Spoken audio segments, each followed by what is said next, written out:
Hello friends, welcome to my YouTube channel. ये UPSC CSAT 2023 PYQ series का तीसरा part है। पहला और दूसरा पार्ट ऑलरेडी मैं बना चुका हूं और अपने चैनल पे डाल चुका हूं। आप जाके पहले वो देख लीजिए और इस वीडियो में हम स्टार्ट करते हैं part 3। Question is a principal P become Q in 1 year when compounded half yearly with R% annual rate of interest. Suppose P हमारा 1 year में Q बन जाता है। पहला कंडीशन है R% हाफ ईयरली, मतलब हाफ ईयरली से R% है। सेकंड क्या है, if the same principal P becomes Q in 1 year when compounded annually with S%, जब S% से कंपाउंडेड हो रहा तो 1 year में सेम प्रिंसिपल P से Q बन रहा है। तो पूछा है which of the following is correct. That means हमें R और S में रिलेशन इस्टेब्लिश करना है। तो आप लॉजिकली देखिए, दोनों केस में P प्रिंसिपल Q बन रहा है। पहले केस में हाफ ईयरली बन रहा है, इसका मतलब है 2 बार कंपाउंडिंग इफेक्ट हुआ होगा।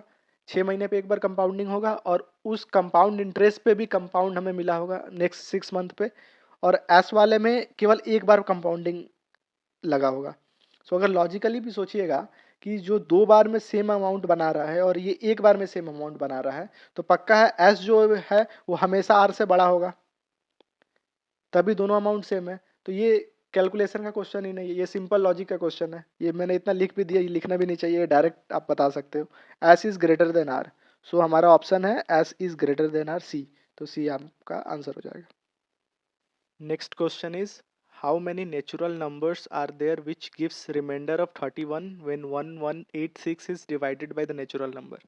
सो हमें नंबर दिया है 1186 और हमें पता करना है all the natural number which give 31 remainder. So इसमें से अगर हम 31 माइनस कर देते हैं तो जो नंबर हमारा आएगा 1155 आएगा। तो हमें इसका फैक्टर्स निकालना होगा कि जितना नंबर इसका फैक्टर होगा वो नंबर ही अगर 1186 से अगर डिवाइड करेंगे तो वो 31 रिमाइंडर देगा। सो अब हमें हमारा क्वेश्चन बन गया है कि 1155 का फैक्टर्स कितना होगा। सो हम लोग इसका फैक्टर निकालते हैं। So 11, 105, then you can go for 5, then 2 and 1, then it is 3 and 7. So इसका फैक्टर हम लोग लिख सकते हैं 1155 is equal to 3 into 5 into 7 into 11। अब ये इसका फैक्टर हो गया। अब हमें निकालना है total number of natural factor of this. हमारा क्वेश्चन ये ट्रांसफॉर्म हो गया, बट एक कंडीशन के साथ, वो जो फैक्टर होगा वो ग्रेटर देन 31 होना चाहिए, क्योंकि हमें यहाँ क्वेश्चन दिया है रिमाइंडर 31 होना चाहिए। सो वो नेचुरल नंबर 31 से ज़्यादा होना चाहिए। और हमें पता है लास्ट क्वेश्चन में मैंने बताया था कि अगर कोई नंबर का फैक्टर हमें पता चल गया तो टोटल नंबर ऑफ फैक्टर्स का फॉर्मूला होता है। जैसे सपोज n नंबर है और हम n को a to the power x into b to the power y into c to the power z into d to the power w अगर इस फॉर्म में लिख सकते हैं, और जहाँ a comma b comma c comma d is a prime number है और एक्स वाई जेड डब्ल्यू कोई भी नंबर हो सकता है। अगर ऐसा फॉर्मेट में है तो टोटल नंबर ऑफ फैक्टर्स जो होता है, टोटल नंबर ऑफ फैक्टर्स जो होता है उसका फॉर्मूला हो जाता है x+1 into y plus one into z+1 into w+1। ये पिछले 2 या 3 क्वेश्चन में हम लोगों ने किया था। अब यहाँ सेम चीज़ अप्लाई करेंगे। यहाँ पर हम लोग देख रहे हैं, I am just taking different pen. यहाँ देख रहे हैं 3, 5, 7, 11, ये चारों जो नंबर है, ये चारों नंबर प्राइम नंबर है और इसके सबके पावर में 1 है। इसका मतलब अगर यहाँ हम लोग ये सेम फार्मूला अप्लाई करेंगे तो हमारा क्या हो जाएगा 1+1, y का वैल्यू भी 1+1, 1+1, 1+1। सो इसका मतलब है 2 into two into two into two, that is 16। ये total number of natural factor 16 होगा, लेकिन हमें ये कंडीशन भी ध्यान रखना है कि ग्रेटर देन 31 होना चाहिए नंबर। अब आते हैं कुछ कुछ फैक्टर्स को अब इलिमिनेट करते हैं हम लोग। सो थोड़ा नीचे आ जाते हैं तो हमारा फैक्टर्स यहाँ देख लेते हैं, हमारा क्या क्या था 3, 5, 7, 11। सो 3, 5, 7, 11 ये 4 फैक्टर है। इसमें से हम लोग फैक्टर इलिमिनेट करेंगे जो 31 से कम है। सो एक 3 फैक्टर हो जाएगा जो 31 से कम होगा। अगर इंडिविजुअल भी लेंगे तो ये चारों फैक्टर 31 से कम है। अगर 2-2 फैक्टर ले रहे हैं तो 5 तिहाई 15, ये भी 31 से कम है। 3 इंटू 7 21, ये भी 31 से कम है। 3 इंटू 11 33, ये 31 से ज़्यादा, ये चलेगा। 5 इंटू 7 ये 35 है, ये भी चलेगा। मतलब लगभग ये इतना फैक्टर है जो हम लोग नहीं कंसिडर कर सकते। तो टोटल नंबर है इसका 1 2 3 4 5 6, मतलब 6 फैक्टर हमारा नहीं चलेगा। तो टोटल नंबर ऑफ फैक्टर हमारा 16 आया था, और 16 आया था। और ये एक नंबर हम लोगों ने मिस कर दिया यहाँ पर, 1 is also a factor of the particular number. So total हमारा फैक्टर कितना हो गया? 7। बिकॉज हमें पता है कि जब भी हम लोग फैक्टर निकालते हैं, 1 is also a factor of that particular number. और जब ये वाला कैलकुलेशन होता है 2 इंटू 2 इंटू वाला, इसमें 1 एडेड होता है। तो टोटल हमारा नंबर 7 हो गया। तो 16 minus 7 that is equal to 9। अब हम लोग चेक करेंगे ऑप्शन में 9 है, ऑप्शन में यस, ऑप्शन में हमारा 9 है, डी। सो हमारा 45 का आंसर हो जाएगा D. Next question is let P P Q Q and R R be 2 digit numbers where P is less than Q is less than r if pp plus qq plus rr is equal to tt0, then tt0 is a 3 digit number ending with 0, consider the following statement। सबसे पहले ये condition लिख लेते हैं। ये हमारा p q r एक number हो गया, और हमारा वैल्यू दिया हुआ है इट्स अ 3 डिजिट नंबर। ठीक है, tt0 is a 3 digit number, और हमारा इक्वेशन दिया है double p plus double q plus double r is equal to tt0। So इस इक्वेशन में एक चीज़ हम कर सकते हैं कि अगर ये डबल पी है तो इसे हम 11 इंटू पी लिख सकते हैं। फॉर एग्जाम्पल साइड में समझाता हूँ, अगर पी 3 3 है या 4 4 है तो इसको हम लोग 11 इंटू 3 या 11 इंटू 4 ऐसे लिख सकते हैं। तो ये 11 पी हो गया, ऐसे ये 11 क्यू हो गया, ऐसे 11 आर, और ये इसको टी टी को हम लोग टी टी इंटू 10, और टी टी को हम लोग लिख सकते हैं 11 T into 10, that means 110 T. ये हो गया। अब यहाँ से 11 कॉमन हो गया हमारा, तीनों में से 11 कॉमन है, तो 11 हटा दें तो हमारा इफेक्टिव इक्वेशन हो गया P plus Q plus R is equal to 10t। ये हमारा इफेक्टिव इक्वेशन हो गया। अब हमें समझना है P plus Q plus R का वैल्यू 10t का इक्वल है। अब ये हीट एंड ट्रायल वाला क्वेश्चन हो गया थोड़ा। अब देखिए कैसे हीट एंड ट्रायल करते हैं। सपोज हमारे पास कितना नंबर है, 1 2 3 4 5 6 7 8 9, इस नंबर से ही हम लोग पी क्यू आर ले सकते हैं।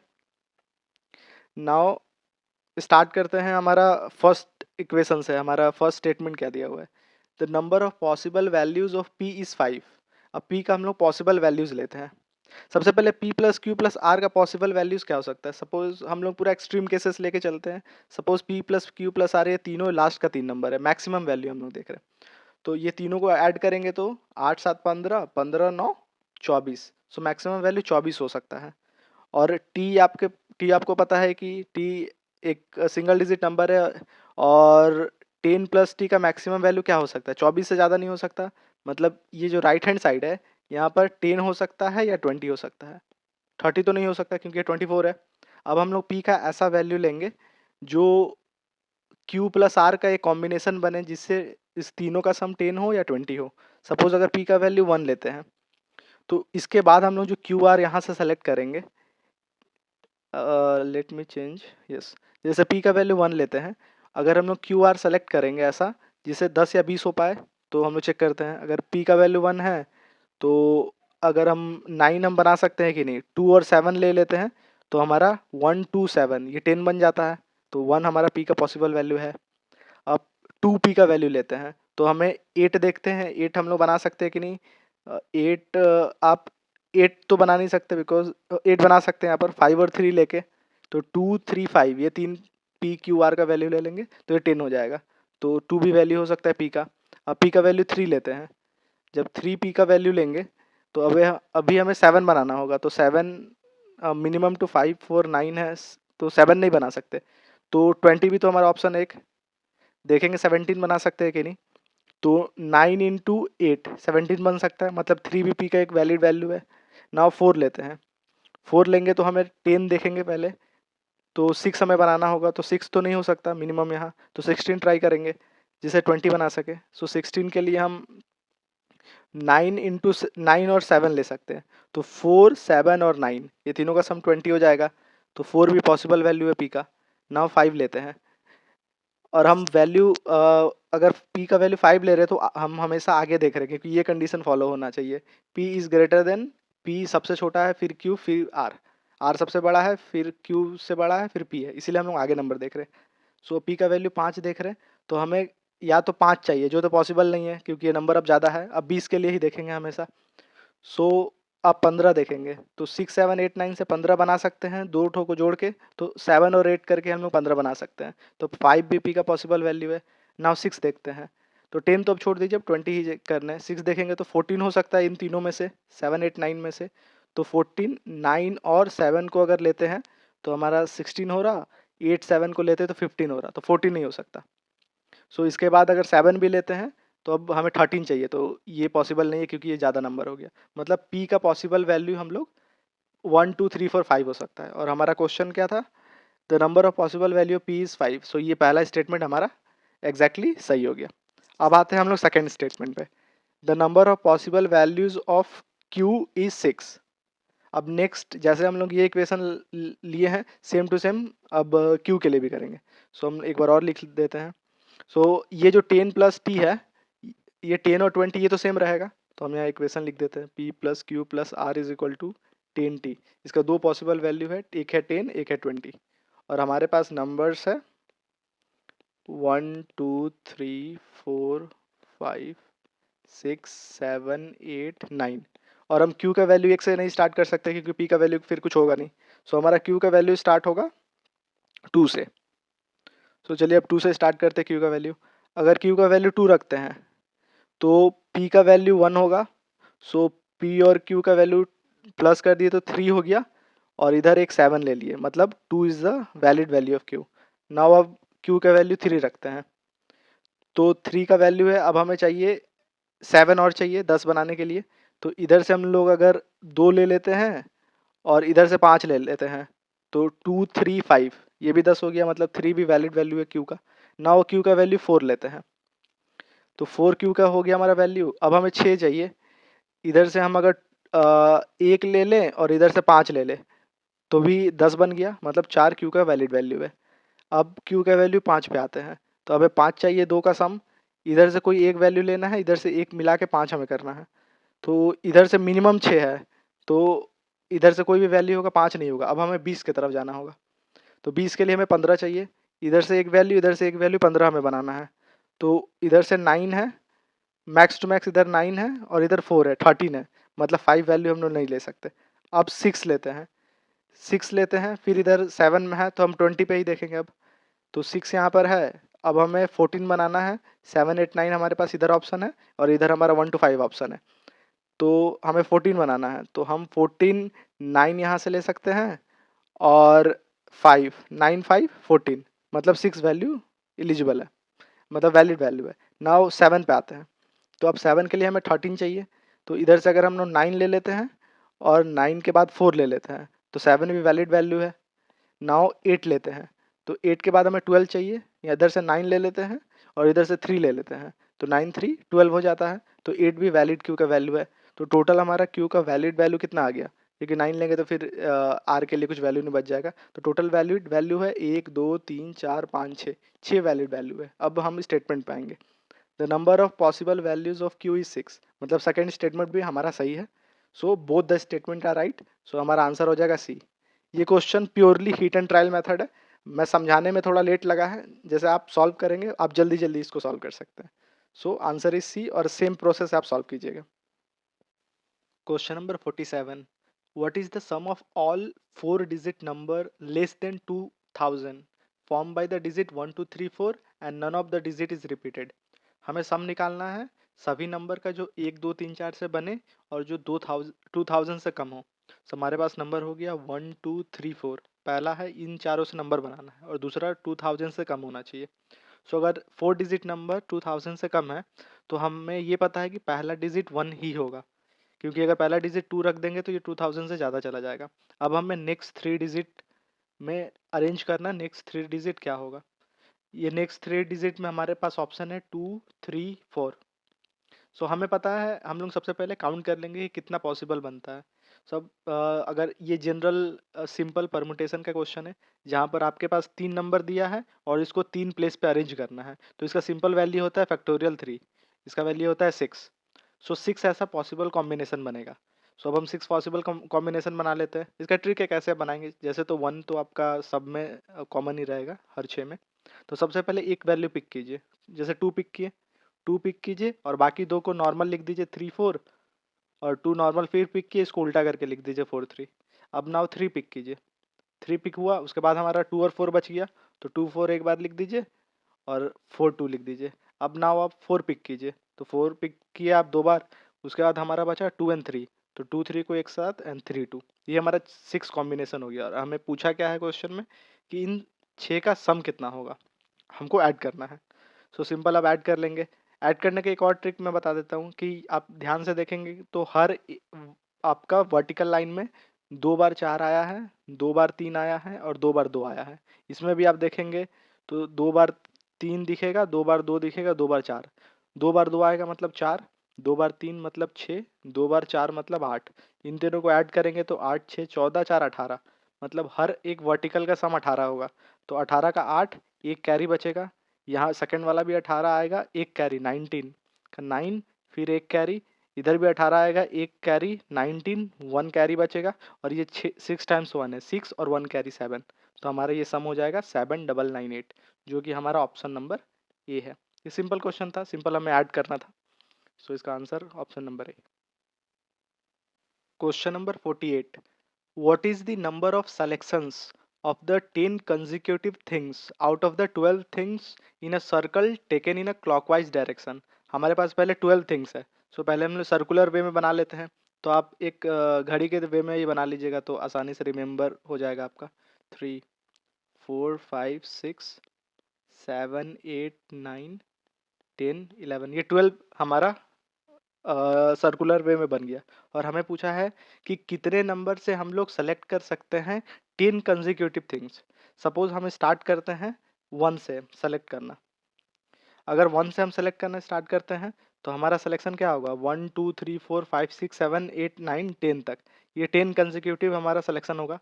तो इसलिए एक चीज़ हमें ध्यान रखना है कि अगर हम स्टार्टिंग पॉइंट ढूंढ लिए तो एंडिंग पॉइंट ऑटोमेटिकली उससे 10 हो ही जाएगा, इसमें हमें कोई और यूनिक ही होगा अगर स्टार्टिंग यूनिक होगा।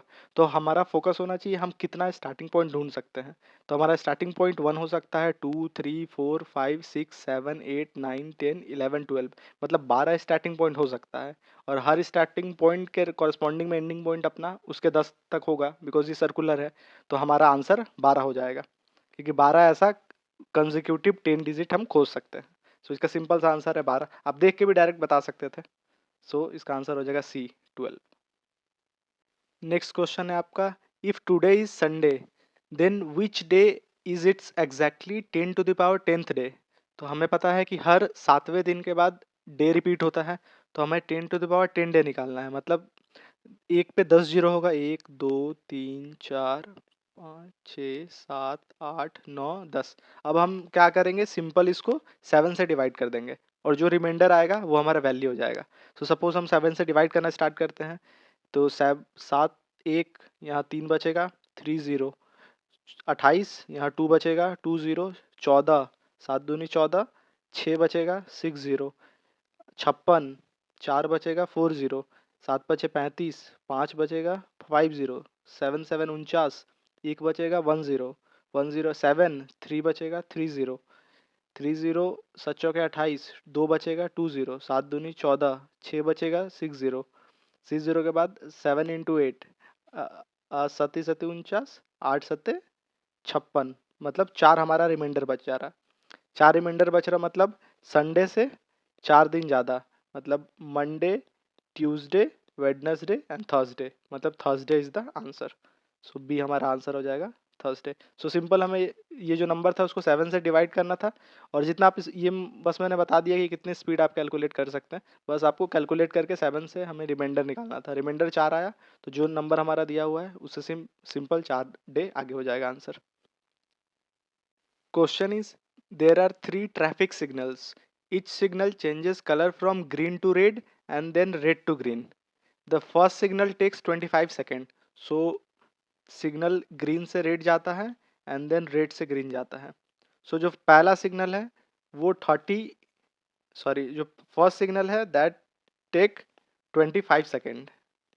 सो पहला आपका 25 सेकेंड लेता है, सेकेंड सिग्नल है वो 39 सेकेंड लेता है, एंड जो थर्ड सिग्नल है वो 60 सेकेंड लेता है to change colour from green to red and change the colour from red green to red.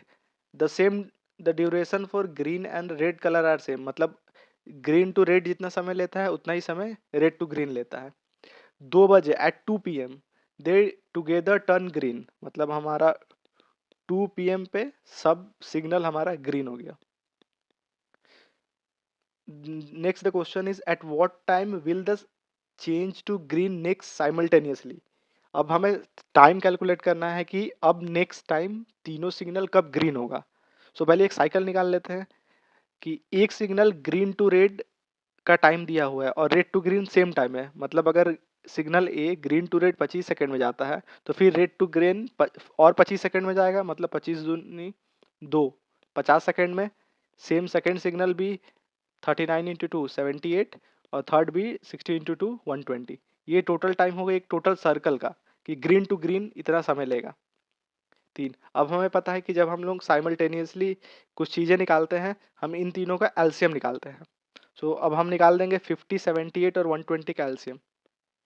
50 78 and 120 LCM निकालने के लिए आप सिंपल पहले कॉमन फैक्टर ले लेते हैं। यहाँ 10 फर्स्ट हम लोग देख लेंगे, 5 78 12, देन हम लोग 4 देख लेंगे, 5, ये 4 से कटेगा, ये 4 से नहीं जाएगा, ये 2 से जाएगा, 5 39 हो जाएगा, और यहाँ पर 6 हो जाएगा, देन ये 3 से जाएगा, 5 13, ये 2 हो गया।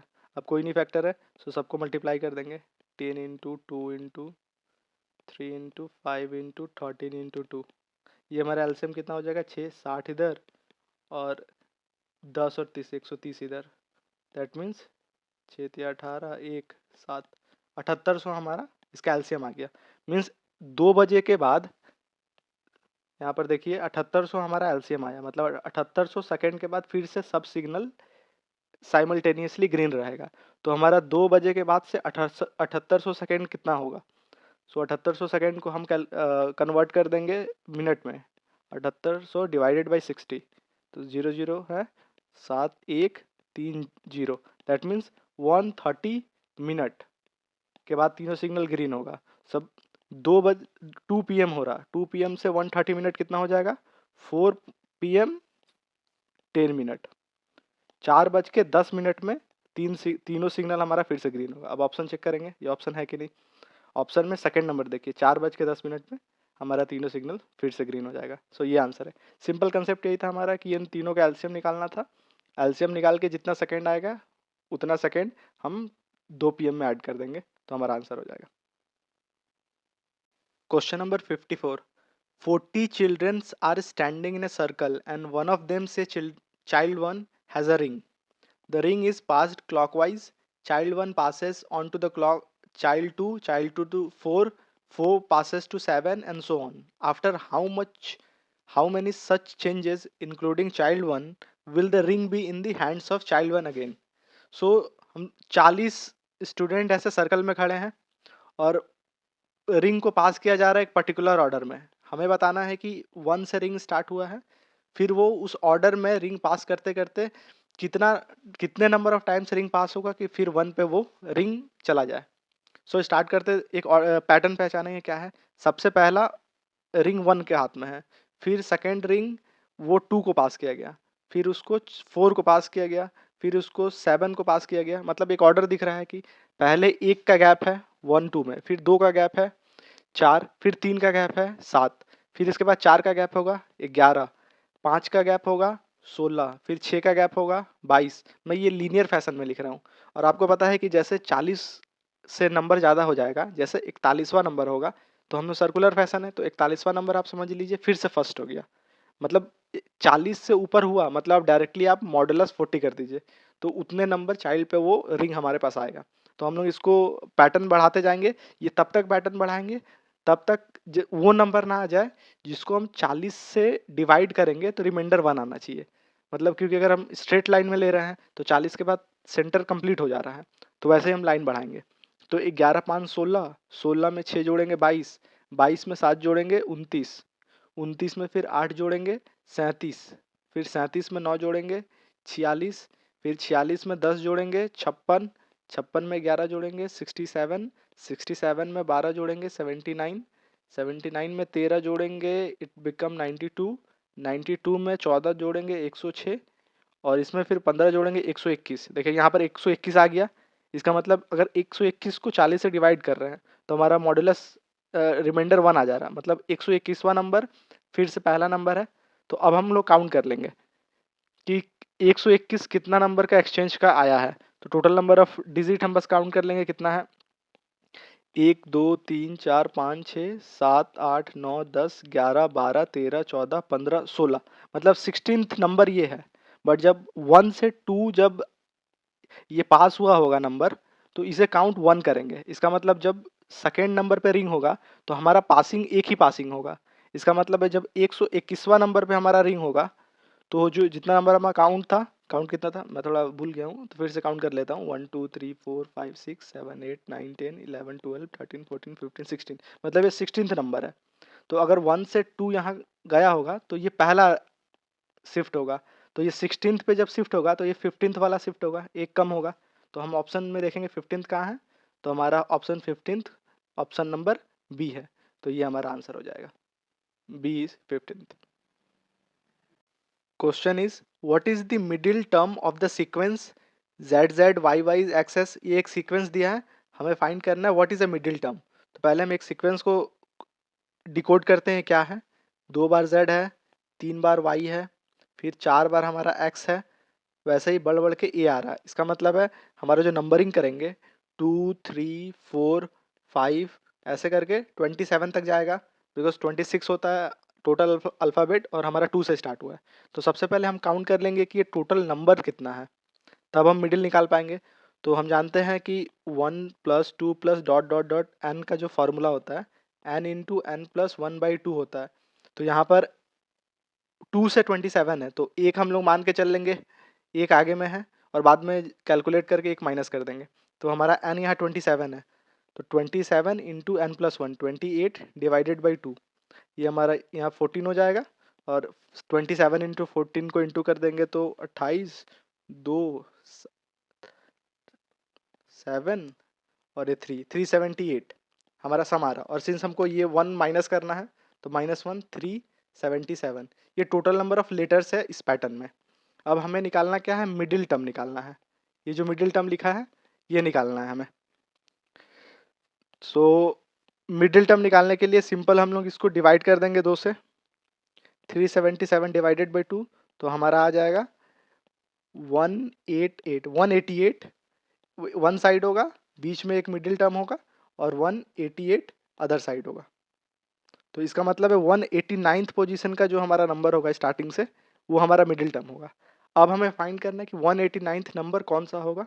हमें इस इधर से सीक्वेंस से स्टार्ट करेंगे तो 189th नंबर हमें फाइंड करना है, हमारा नेक्स्ट टारगेट है।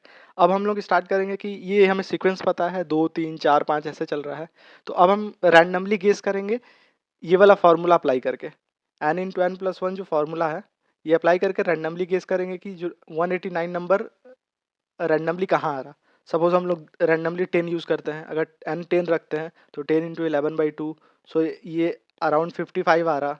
एन अगर 20 रखते हैं तो 20 इंटू 21/2, ये अराउंड 210 आ रहा।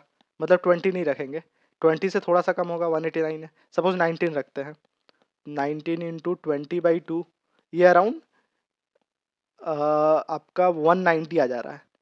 इसका मतलब है अगर 19th एन है ये 119 आ रहा है, और हमें पता है कि हम 1 को पहले से ऐड करके चल रहे हैं, यहाँ पर 1 ऐड करके चल रहे हैं, तो जो भी हमारा फार्मूला होगा उसमें एक माइनस जरूर करेंगे। तो यहाँ पर हमारा आ गया 189 और हमें यही नंबर चाहिए 189। तो 189 लाने के लिए हम एन का वैल्यू क्या लिए थे, 19 लिए थे। इसका मतलब है जो 19th अल्फ़ाबेट होगा पीछे तरफ से, वही अल्फ़ाबेट हमारा मिडिल टर्म होगा। क्योंकि 189th नंबर पे वो अल्फ़ाबेट कंप्लीट हुआ होगा, उसके बाद 190 एथ नंबर से नया अल्फ़ाबेट स्टार्ट हुआ होगा और हमें चाहिए मिडिल टर्म। इसका मतलब है 189 नंबर वाला ही नंबर चाहिए। तो हमें अल्टीमेटली हमारा डिकोड होके आ गया, हमें 19th नंबर चाहिए पीछे से। हमें पता है पीछे से 19th नंबर क्या होता है, टोटल नंबर माइनस जो हमारा आगे से है, हमारा जो पीछे से है, प्लस 1। ये हमारा इक्वेशन होता है, आप कैलकुलेट करके भी देख सकते हैं। तो ये हमारा आ गया 26 माइनस 19, ये 7 प्लस 1 8। सो हमें एट्थ अल्फ़ाबेट कौन सा होगा, so A B C D E F G H. So हमारा एट्थ एच आ रहा है। तो हमारा इस क्वेश्चन का मिडिल टर्म हो जाएगा एच, जो कि ऑप्शन नंबर ए है। सो ये हमारा आंसर हो गया। So the next question is P greater than Q. हमारा पहले क्वेश्चन लिख लेंगे, पी ग्रेटर देन क्यू है, ये हमारा क्वेश्चन हो गया। अब हमें टू स्टेटमेंट दिया, पहला P into Q is greater than zero, मतलब P Q greater than zero हमारा पहला स्टेटमेंट है। क्या इससे हम पता कर सकते हैं P ग्रेटर देन क्यू है कि नहीं? चलिए दो एग्जांपल लेके देखते हैं। सपोज पहले में P इज इक्वल टू -5 लेते हैं and Q is equal to -7 लेते हैं। इस केस में हमारा P जो है ग्रेटर देन Q है और P Q also greater than zero है। इसका मतलब ये कंडीशन फुलफिल हो रहा, तो हमें पता चल जा रहा है yes P is greater than Q. एक और एग्जांपल लेते हैं। अगर पी को चेंज कर दे रहे, पी को -7 ले ले रहे और क्यू को हम लोग -5 ले रहे, इस केस में भी हमारा P Q greater than zero है, लेकिन इस केस में हमारा पी जो है वो लेस देन क्यू है। मतलब P greater than Q is equal to zero, ये स्टेटमेंट हमें ये नहीं पता, एग्जैक्टली क्लियर नहीं कर पा रहा है कि पी और क्यू का रिलेशन यही होगा, क्योंकि एक केस में आपको पी ग्रेटर देन क्यू मिल रहा है, एक केस में पी लेस देन मिल रहा। मतलब ये स्टेटमेंट अलोन सफिशियंट नहीं है आपका इस क्वेश्चन का आंसर देने में। अब दूसरा स्टेटमेंट है, statement two, P square is greater than Q square. चलिए इसको इसको भी चेक कर लेते हैं। सेकेंड है P square is greater than Q square. ठीक है, एक एग्जाम्पल ले लेते हैं हम। पहला एग्जाम्पल लेते हैं, पी का वैल्यू हम लोग -5, पी का वैल्यू -7 रखते हैं एंड क्यू का वैल्यू -5 रखते हैं। ठीक है, सो इस केस में पी स्क्वायर जो है वो ग्रेटर देन क्यू स्क्वायर है, because P square is 49 and Q square is equal to 25। So 49 greater than 25, but P and Q का रिलेशन यहाँ पर पी जो है लेस देन क्यू है।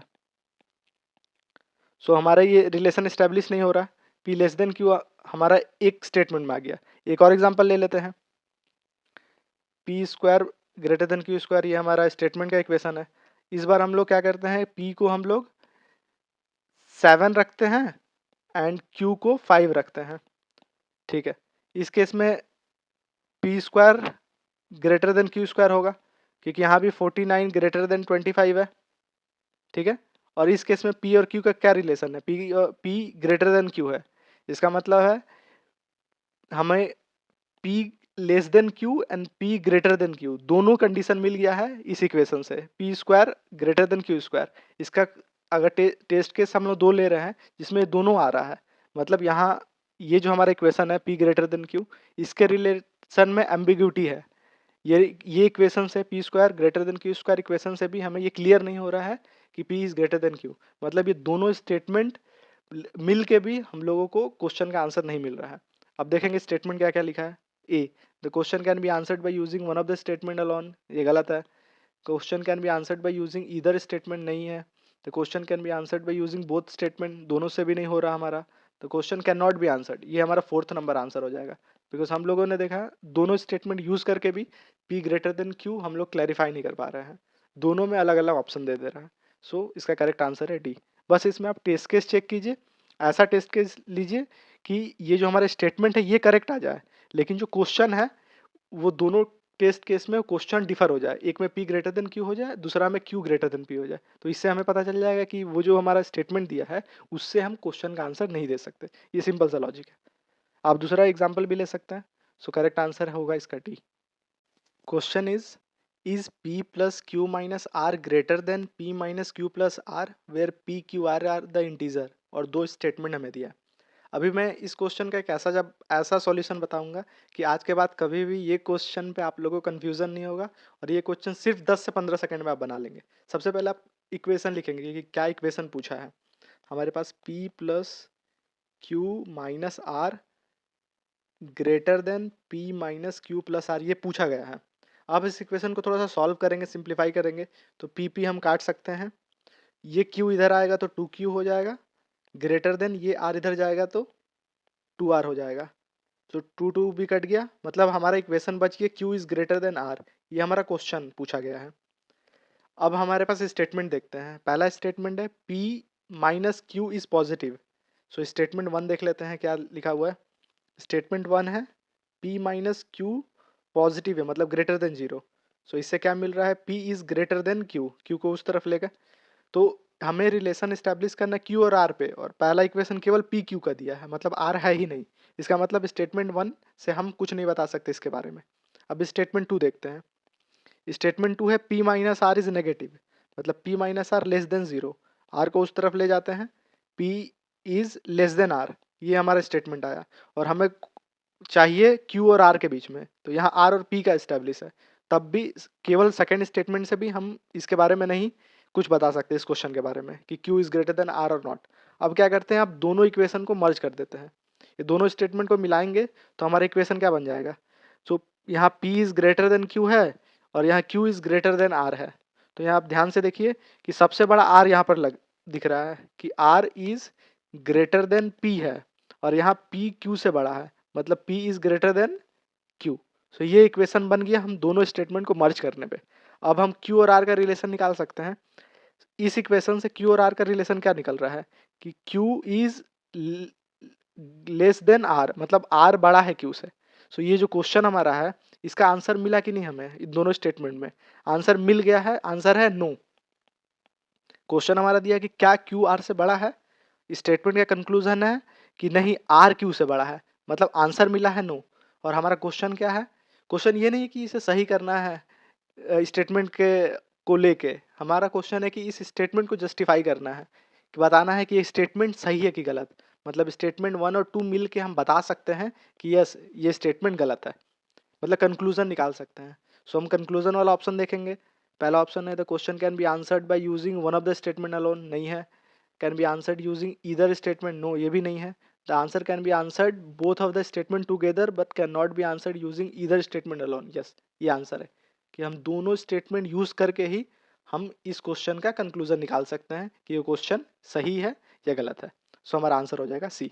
सो इस क्वेश्चन को ऐसे ही अप्रोच करेंगे, जितना हो सके क्वेश्चन को सिंप्लीफाई कर देंगे, और उसके बाद हम लोग स्टेटमेंट अप्लाई करते जाएंगे।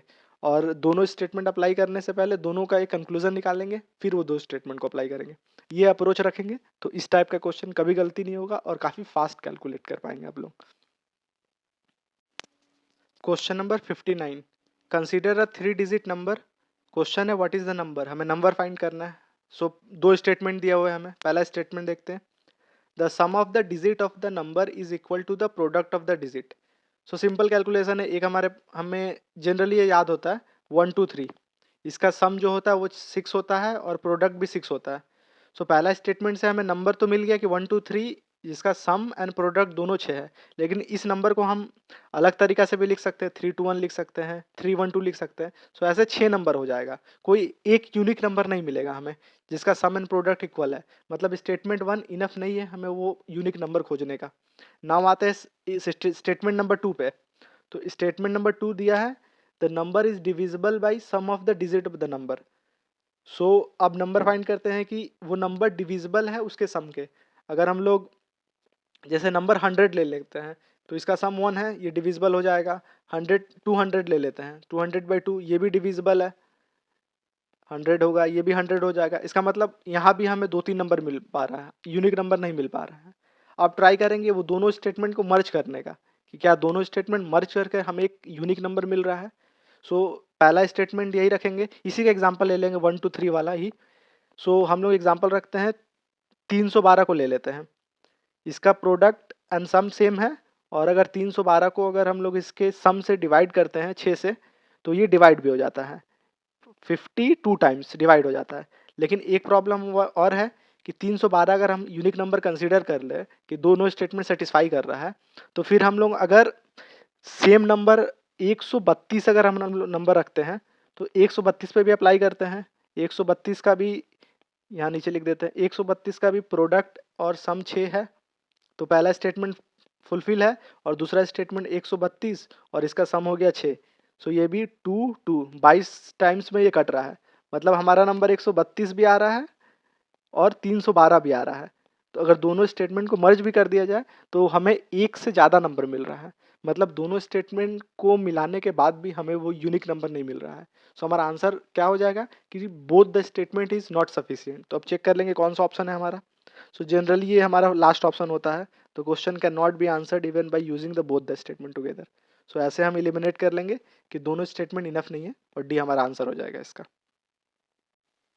Question number 60, for 5 children with ages a less than b less than c less than d less than e and any two succession age differ by 2 year, मतलब हम साइड में लिख लेते a greater than b greater than c, c is greater then b, फिर less than d than less than e। सो और इन दो consecutive के as का डिफरेंस 2 साल है। सपोज x का अगर एज x है, सॉरी a का एज x है तो b का x+2, C का x+4, D का x+6 और E का x+8 हो जाएगा, क्योंकि 2-2 साल का डिफरेंस है। सो पूछा है what is the age of the youngest child. So हमारा क्वेश्चन है ए का एज कितना है। अब स्टेटमेंट 1 पे आते हैं, the age of the eldest is 3 times the youngest. ये क्वेश्चन यूज करते हैं, स्टेटमेंट यूज करते हैं कि जो सबसे बड़ा है उसका एज 3 गुना सबसे यंग का है। तो सबसे बड़ा का एज क्या है, x+8 सबसे बड़ा वाले का एज है, तो x+8 is greater then 3 times the youngest, मतलब 3x। सो अगर इज इक्वल टू, सॉरी यहाँ इक्वल टू होगा 3 टाइम द यंगेस्ट। ये इक्वेशन को सॉल्व करेंगे तो 8 इज इक्वल टू, ये x इधर जाएगा तो 2x, x is equal to 4, मतलब x का वैल्यू 4 निकल गया, मतलब यंगेस्ट का वैल्यू निकल चुका है। मतलब स्टेटमेंट 1 यूज करके हम वैल्यू निकाल सकते हैं, इसका 4 आता है। अब सेकेंड स्टेटमेंट देखेंगे। क्वेश्चन है, स्टेटमेंट दिया हुआ है the average age of the children is 8 year. अब हमारे के पास एवरेज एज निकालने का क्या फॉर्मूला होता है, सबका एज डिवाइड प्लस कर देंगे divide by the total number of child. So इसको अगर सबको प्लस करेंगे तो x x यहाँ 5 टाइम x होगा, तो 5x प्लस नंबर कितना ऐड होगा, 2 4 6 6 12 और 12 8 20, 20 divided by total number of children 5 है, ये एवरेज दिया हुआ है हमारा 8। इस इक्वेशन को सॉल्व करेंगे तो 5x प्लस 20 या 8 इंटू 5 40 हो जाएगा, 5x 40 माइनस 20 20 हो गया, x इज इक्वल टू 4। मतलब हम लोग सेकेंड स्टेटमेंट यूज करके भी हम आंसर निकाल लिए कि x का वैल्यू 4 है, मतलब यंगर जो चाइल्ड है इसका वैल्यू, इसका ईयर 4 है। इसका मतलब है दोनों स्टेटमेंट इधर 1 और 2 कोई भी एक स्टेटमेंट भी लेके हम लोग क्वेश्चन का आंसर निकाल ले रहे हैं। तो हम लोग देखेंगे ऐसा ऑप्शन कहाँ पर है। First is the question can be answered using one of the statement alone but can not be answered, ये रॉन्ग है। सेकेंड है the question can be answered by using either statement, तो ये आंसर हमारा सही हो जाएगा, बिकॉज हम लोग स्टेटमेंट 1 स्टेटमेंट 2 कोई भी एक को भी लेंगे तो हमारा आंसर आ जा रहा है, तो B is the right answer. इस क्वेश्चन के साथ यूपीएससी सीसेट 2023 पीवाईक्यू सीरीज का पार्ट 3 कंप्लीट होता है। पार्ट 1 पार्ट 2 मेरे चैनल पे ऑलरेडी अपलोडेड है, आप वहां से जाके देख लीजिए। और वीडियो अच्छा लगा हो तो आप वीडियो को लाइक कीजिए एंड चैनल को सब्सक्राइब कीजिए।